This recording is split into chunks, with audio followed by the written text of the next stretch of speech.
This is your friendly neighborhood atheist. Hey, what up, everyone? It's Ethan back here, finally doing interviews again. And tonight, my guest is Noah. Noah, how you doing, man? Oh, I'm just peachy. Yeah, just peachy? Yeah. And this is your first time on an interview, right? Or something like this? Or I did a thing just related to nothing to do with atheism I've never done before. Oh, okay, cool. So you are an atheist, so we have that in common. Yeah. Yep. All right, well, first, just short breakdown. Tell everyone a little bit about yourself. My name's Noah. My name is directly responsible for how I became an atheist. Interested in anything science, in particular meteorology and climate science and geology. I'm a storm chaser in my spare time, so anything having to do with the weather, I'm there for it. And I have a couple of parrots. I love animals, insects, bugs, you name it. That's pretty cool. All right, well, let's start with the most obvious question. What was your upbringing like? Very Christian. I'm from a very Christian home. I don't know as I'd say evangelical, like it wasn't Southern Baptist or anything like that, but you know, we were in church every Sunday for the most part growing up, and Sunday school, all that stuff. So how important was faith to you? You know, it's not something I ever really thought that much about. I mean, I was in church and I was always watching the clock to see when it was time to go. But I always would have called myself a Christian.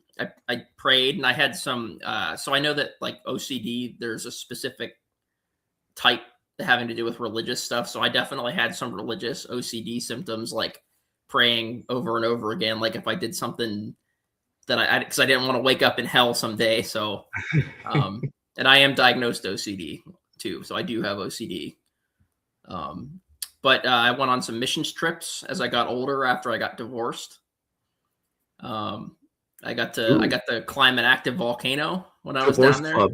Oh, yeah. Active volcano? Yeah. Well, that's partly not true. So the volcano we climb is actually either dormant or extinct, but it's there's two of them. They're sister cones.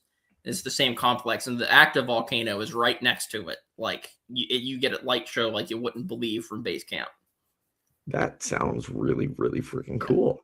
I got to fly my drone over it and sacrifice it to the volcano gods. Did you literally lose it? Oh, yeah. Yeah. I knew I wasn't going to get it back, but I got video saved to my phone because the controller plugs into your phone. So I got some pretty epic video from that. I would love to see that. Yeah. So let me know and I'll send it over to you. Awesome. Sweet. So what started your doubt? Well, I'm sure you're familiar with Professor Dave from Professor Dave Explains. Actually, no. Okay, so he's been on the line a couple of times. I think he did a show with Aaron Ra. Oh, okay, cool. Anyway, he does all sorts of science. Actually, he does history stuff too, but he just does like educational tutorials for students of varying degrees and whatnot. Well, anyway, he does debunks also, and for whatever reason, I just always loved watching the flat Earth debunks, and he's like. Professor Dave is like the flat Earth debunker. Like he did a couple of debates with flat earthers and that type of thing. Well, anyway, you know how the YouTube algorithm is. It'll just kind of send you on to the next video after you're done.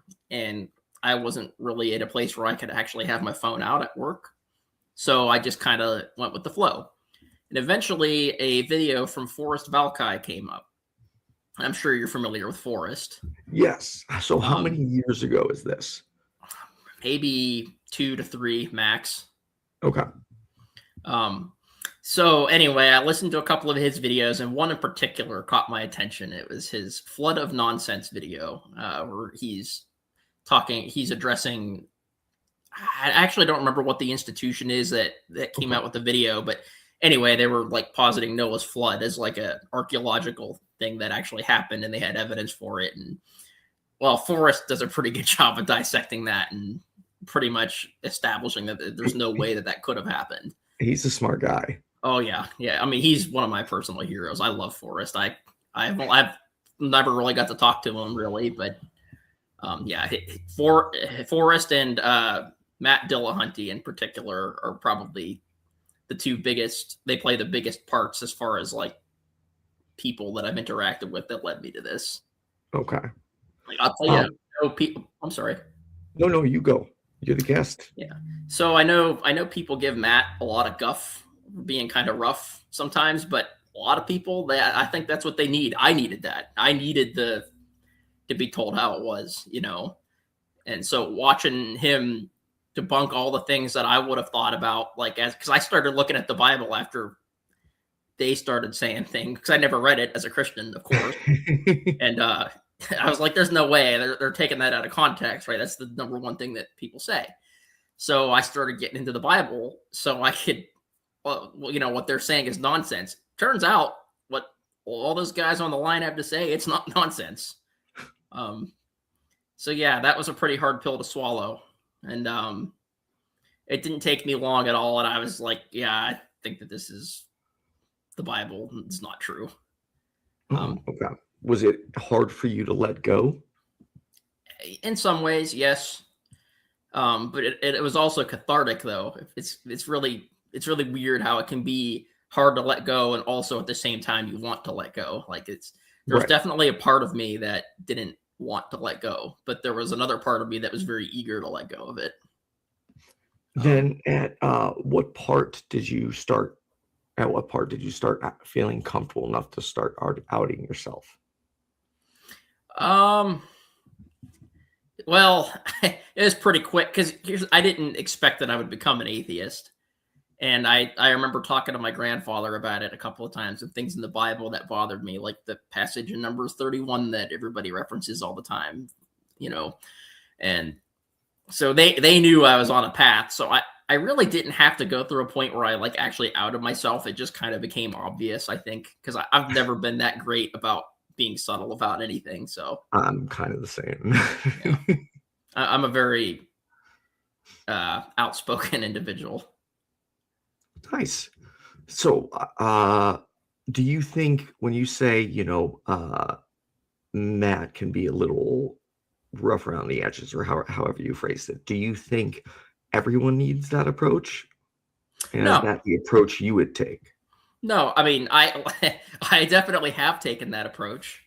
But I think it's depending on the person. Like not everybody's the same, you know. Right. And I think Matt would tell you this himself. Not everybody would respond in a positive way to that. Right. You know, whereas other people, you know, me, for example, that's what some people need, I think. Because you listen to some of these callers, I mean, there's like a script, and they all say the same things, and they don't want to listen to what he says. They cut him off. I mean, it's, you know, I mean, he's been doing it, what, 20 years? Yeah. I can't say that I can't say that I wouldn't get frustrated. I do get frustrated. Yeah, that's true. People think just because I'm always friendly means I don't get frustrated. Yes, sometimes internally I am like screaming, but I personally feel I'd rather go with my approach. Yeah. I find that a lot of people, they respond better to more gentle arguments. But like I am an ex-MAGA Republican Christian, so I was hoping to get to that next. Yeah. So you were a Trump supporter and Christian at the same time. Mm-hmm. Yep. Okay. Which is kind of oxymoronic, really, if you think about it. Right. When you look at all the things that Jesus taught, and then you look at the things that Trump does. I mean, it's. I mean, he calls himself a Christian just like I did, but I don't understand how you can actually be in the Word and look at what it says and then say, yeah, Trump, this is Jesus's guy in the White House. That doesn't make sense to me. I don't get it. So did you at the time think, like some Christians do, that he was the savior? Well, I feel like people do treat him like he's this, like, you know, the QAnon cult. I don't know if you've heard of QAnon before. Yeah. There are people that do literally think that he's like I don't want to say like a second coming, but they genuinely think that he's like in league with Jesus. Right. So you weren't that far. I was never a QAnon guy. I've made fun of QAnon even as a Trump supporter, but like I fell off with my Trump support before the 2024 election. Like probably a year or so before that, I was like, I started to I mean, everything the guy stands for, I despise at this point. Could you give some examples? Well, you know, I've made a lot of transgender friends, for example, and you look at the stuff that this administration does targeting trans people just every day. It's just a constant.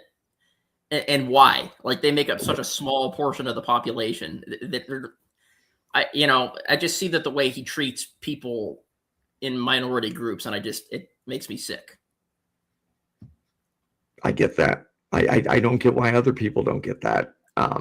One of the biggest things. So like recently, Kansas did this whole controversy with the driver's licenses, where it basically invalidated driver's licenses of transgender individuals overnight, basically.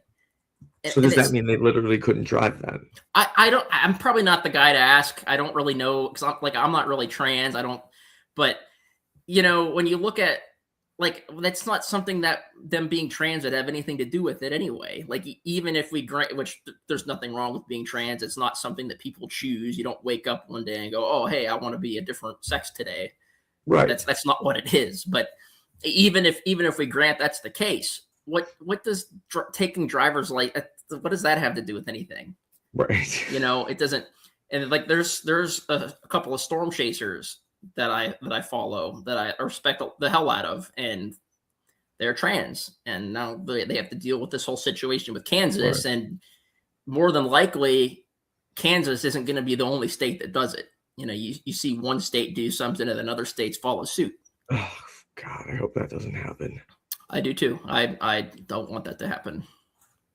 So tell me more about you going from Christian far-right MAGA Republican specifically to how you came to the left. Like how far was, like, you're okay now you're an atheist, but you're still a MAGA supporter, and if so, like, how long? It didn't take very long at all for me to start reevaluating my political beliefs once I started leaving Christianity, started deconstructing my faith, because I'm actually reading the things that I never really gave the Bible a second look as a Christian. But once I'm leaving, I'm actually studying it.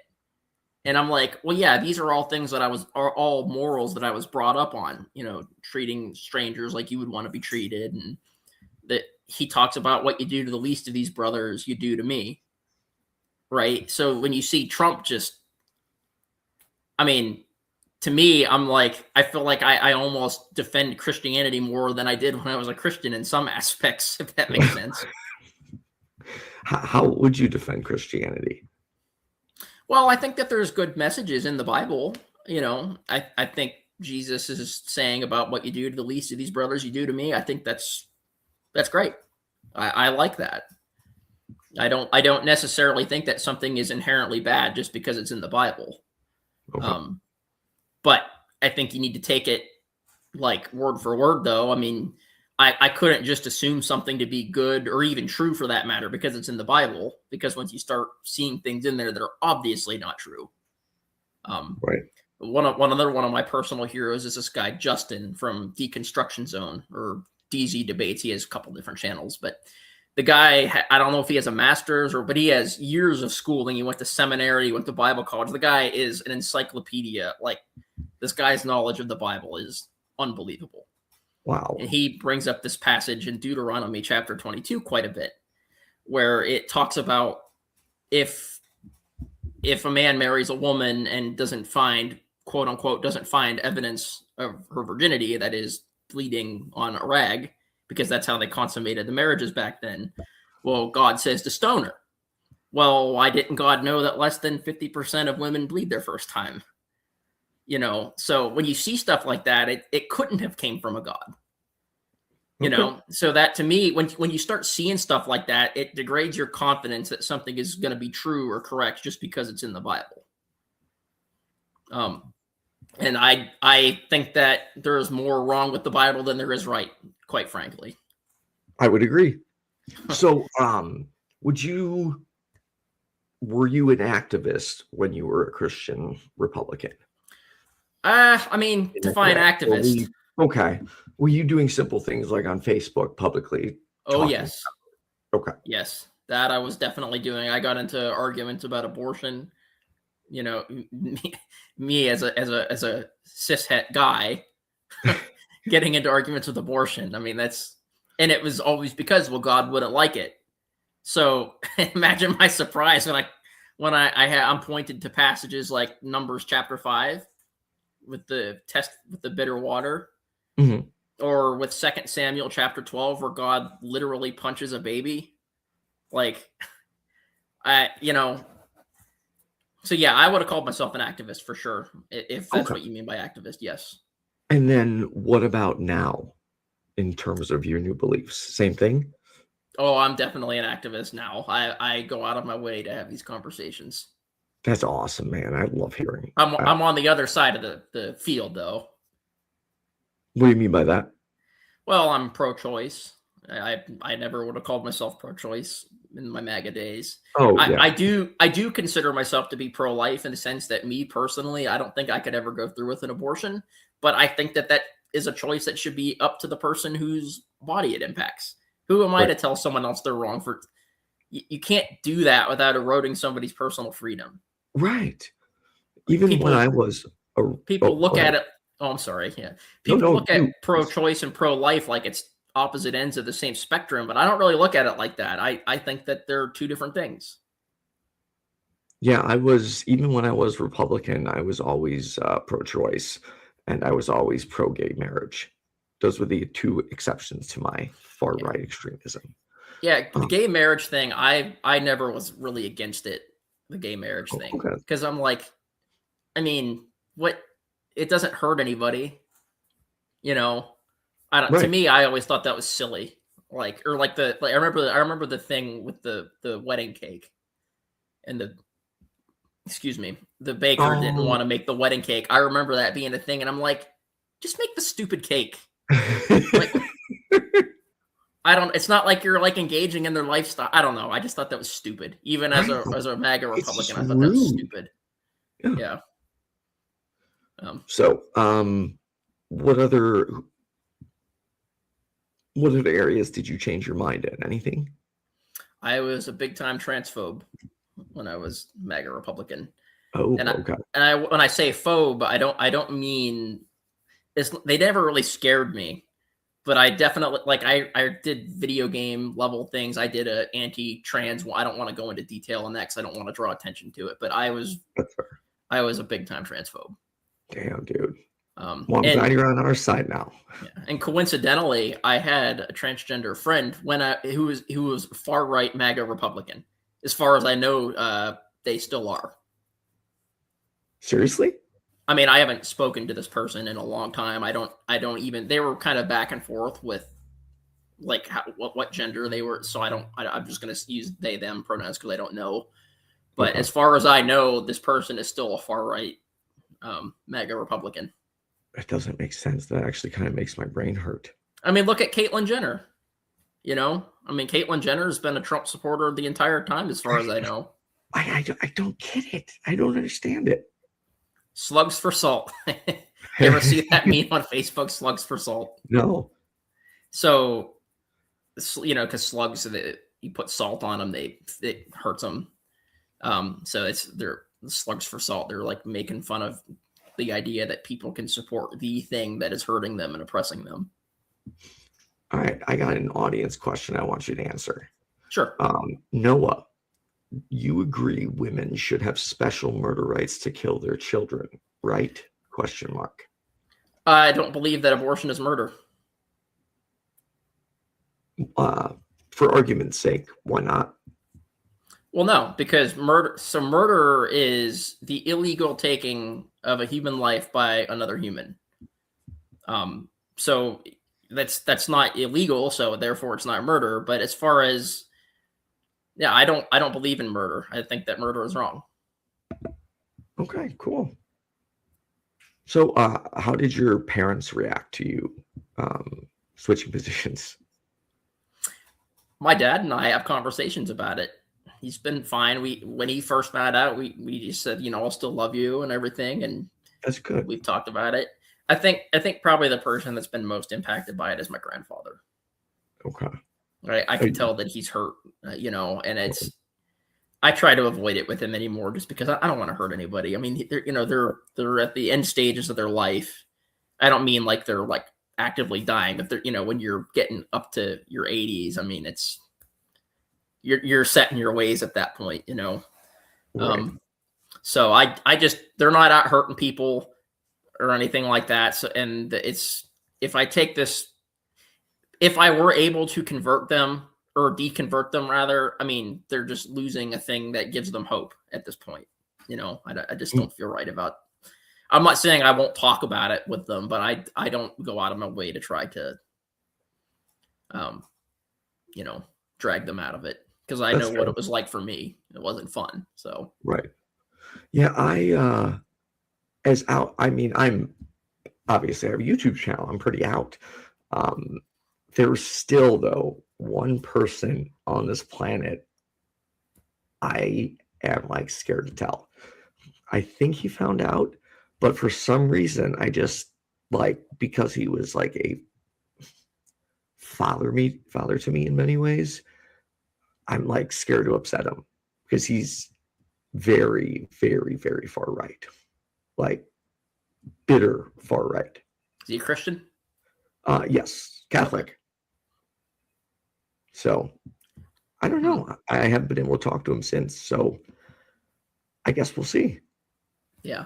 So I don't want to advise you. Me personally, I would have to. I can't. That'll bother me and eat at me until I get it on the table. Me personally, but not everybody. Not everybody's brain works like mine.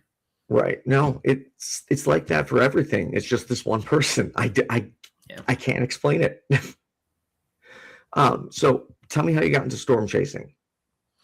Oh, so I've always been interested in storms ever since I was little. One of the earliest memories I have of my dad.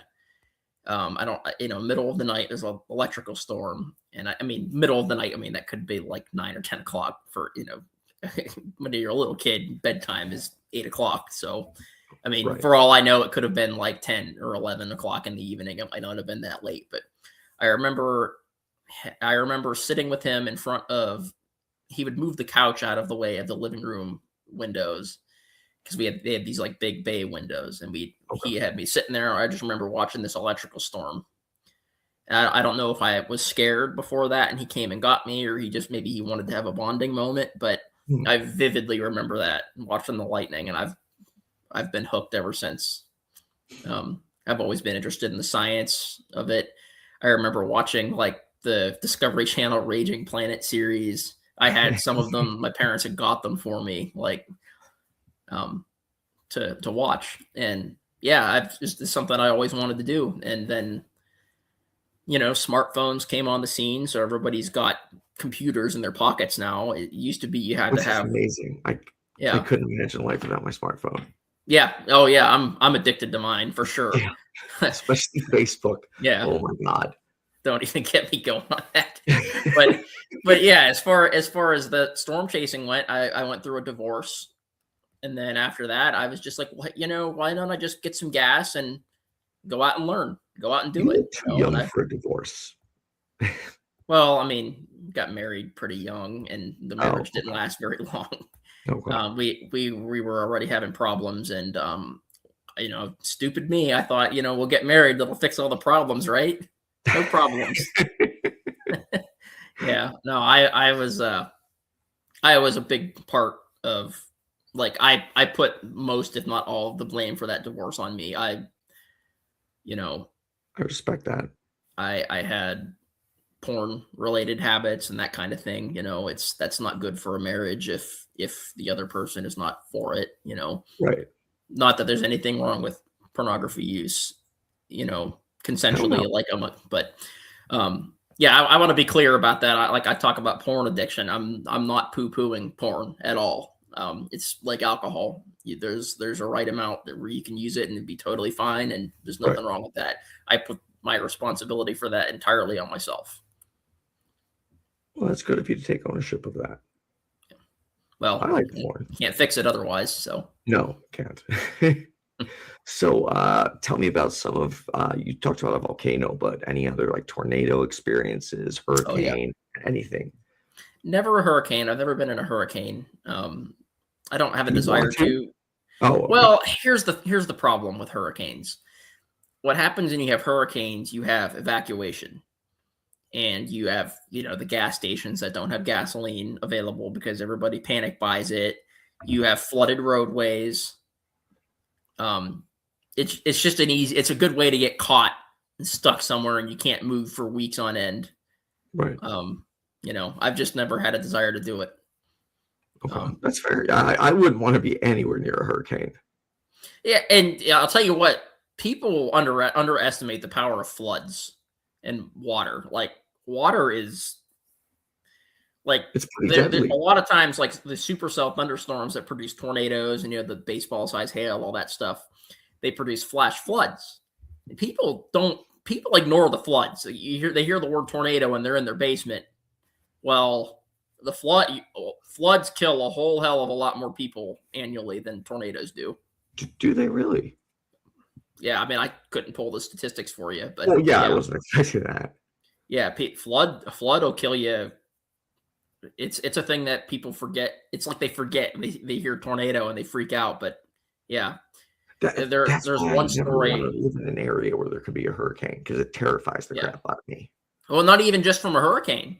I mean, a lot of. I mean, you live in Chicago. You get these rainstorms that can dump just incredible amounts of water. Yes. A lot of times, people will get in their tornado shelters and then drown when the shelter floods. So what is the best thing to do then? Just pick up your stuff and leave when they call for it? Or do you chance it and stay there? What do you think? For a tornado or for a flood? Sorry, for a flood. For a flood? What hurricane warning? Oh, yeah. I mean, make sure you're out of the way of the storm surge is the biggest thing. Like if you're right on the beach, you don't want to be right on the beach. The storm surge is the biggest concern when it comes to the flooding. That's caused by the pressure impact, like the pressure of the hurricane over the water. It causes the water levels to rise ahead of it because it oscillates and whatnot. But yeah, as far as the flooding goes, the biggest advice I would give for a hurricane is don't be on the coast. Like get inland. At the very least, if you're not going to evacuate or you're not able to evacuate, get inland. Okay. Man, this guy in the comments, he really keeps going on the abortion equals murder. Well, I mean, I don't know how you would, if it's legal, it cannot be murder. It definitionally cannot fit the definition of murder. Because murder is specifically illegal taking of a human life by another. Okay. So do you have any goals in terms of being an activist? Like what do you want to do? Or what do you like to do the most? I think like right now my thing is trans activism. I think that they're in dire need of defense right now. Just to be treated like equal people like everybody else. Right. I mean, I don't want to like draw like Holocaust comparisons, but that it kind of feels like that's where we're going. I don't want to be an alarmist, but I'm very concerned with the way things are going in this country in general, and specifically when it comes to my trans friends. All right, who in the comments turned on Nightbot? Because Nightbot has been broken for me for friggin' months. Do you know what Nightbot is, Noah? Nope. Okay, so are you ever planning on starting a YouTube channel? Was I ever what?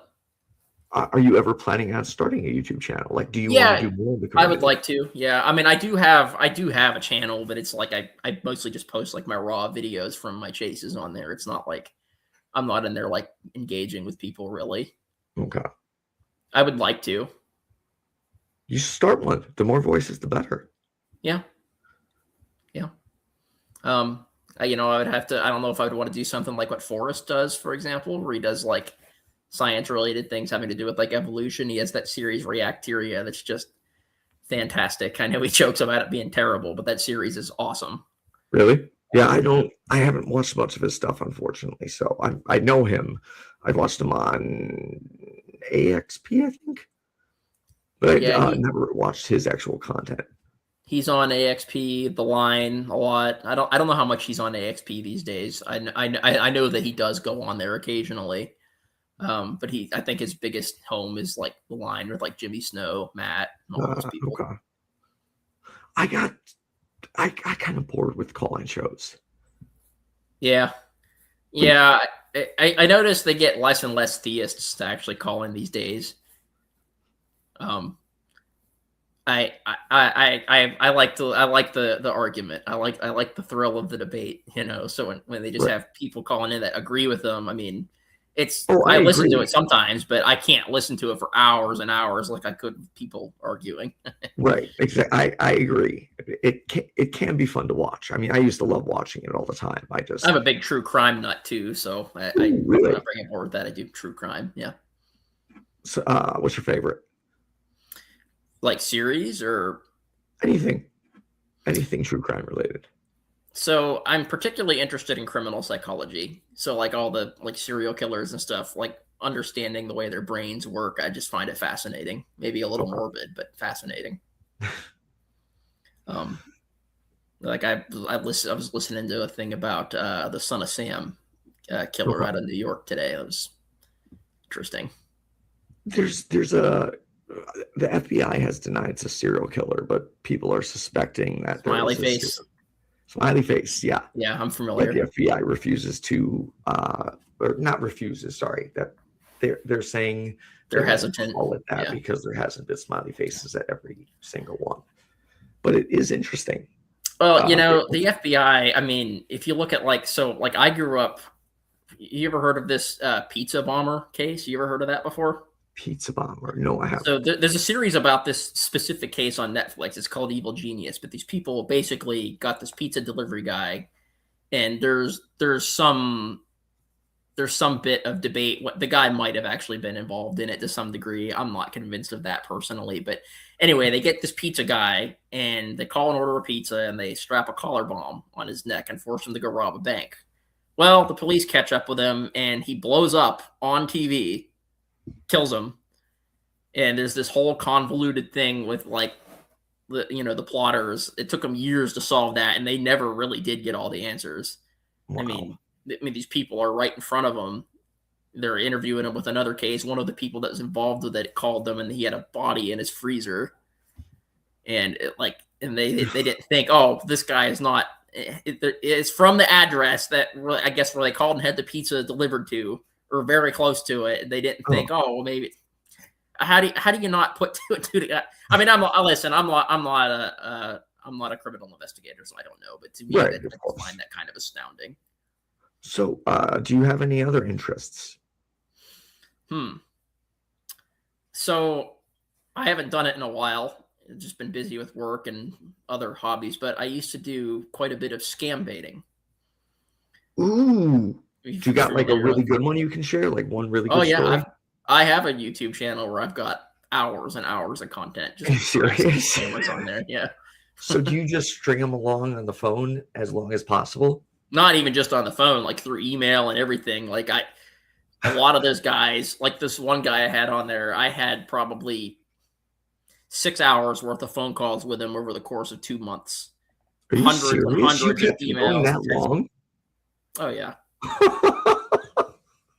They're not exactly intelligent people. Wow.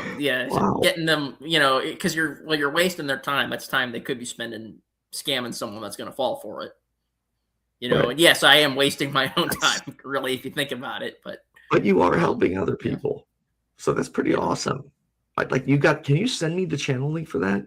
Absolutely. And if so, can I add it to the YouTube description? Do you want me to send it to you right now? Yeah, you can send it to me right now. Yeah, well, it's called 419. So just numbers 419 and then Exorcist. That's my channel. 419. Oh my God, I'm about to not be able to spell exorcist. EXORCIST.